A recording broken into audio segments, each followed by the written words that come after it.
Welcome to the Credence digital learning platform. अभी तक हमने देखा था कि सॉल्यूशंस पढ़ रहे हैं हम, और इसके पहले हमने कंसंट्रेशन पे बहुत सारा स्टडी करी थी, जिसमें हमने क्वालिटेटिव और क्वांटिटेटिव दोनों बेस पे कंसंट्रेशन कैलकुलेट करी थी।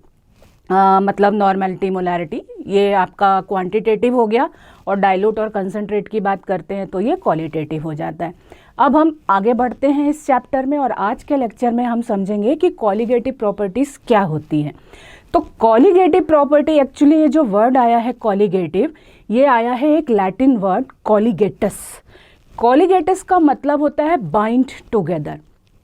अब सॉल्यूशन के अंदर कौन किसको बाइंड करेगा, तो एक्चुअली सॉल्यूशन की वो प्रॉपर्टी जो सॉल्यूशन के जो कंसंट्रेशन से रिलेटेड है, ऐसी सॉल्यूशन की प्रॉपर्टी जो सॉल्यूट की कंसंट्रेशन के साथ बाइंड अप होती है, उसको हम बोलते हैं कॉलिगेटिव प्रॉपर्टी।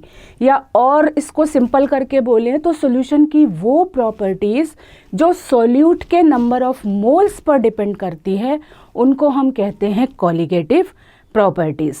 ये जो है ये 4 तरीके की हैं आपकी कॉलिगेटिव प्रॉपर्टीज़। पहला है osmotic pressure, then elevation in boiling point, then depression in freezing point, and last one is the relative lowering of vapor pressure.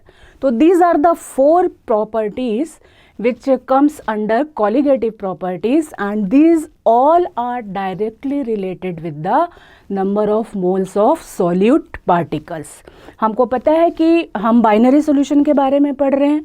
Binary solution के अंदर 2 चीज़ें होती हैं, एक होता है हमारा सॉल्यूट और दूसरा होता है हमारा सॉल्वेंट।